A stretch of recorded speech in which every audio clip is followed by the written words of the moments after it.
آباؤكم وأبناؤكم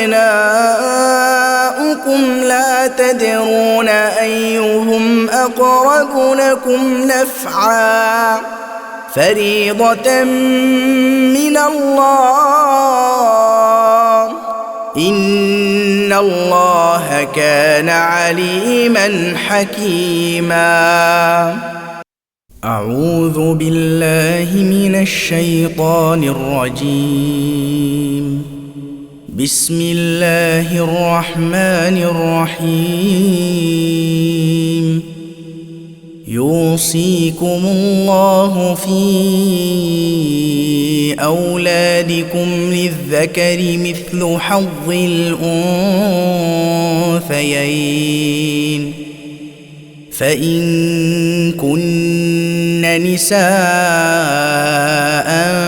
فوق 2 فلهن ثلثا ما ترك وإن كانت واحدة فلها النصف ولأبويه لكل واحد منهما السدس مما ترك إن كان له ولد فإن لم يكن له ولد وورثه أبواه فلأمه الثلث فإن كان له إخوة فلأمه السدس من بعد وصية يوصي بها أو دين.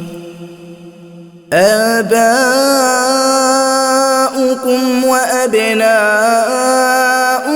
لا تدرون أيهم أقرب لكم نفعا فريضة من الله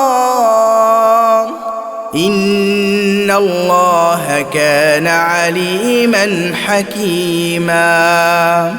ولكم نصف ما ترك أزواجكم إن لم يكن لهن ولد فإن كان لهن ولد فلكم الربع مما تركن من بعد وصية يوصين بها أو دين ولهن الربع مما تركتم إن لم يكن لكم ولد فإن كان لكم ولد فلهن الثمن مما تركتم من بعد وصية توصون بها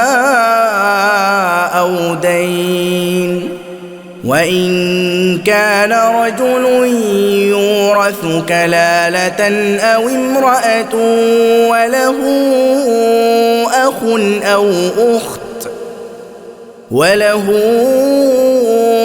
أخ أو أخت فلكل واحد منهما السدس فإن كانوا أكثر من ذلك فهم شركاء في الثلث من بعد وصية يوصى بها أو دين غير مضار وصية من الله والله عليم حليم. صدق الله العظيم.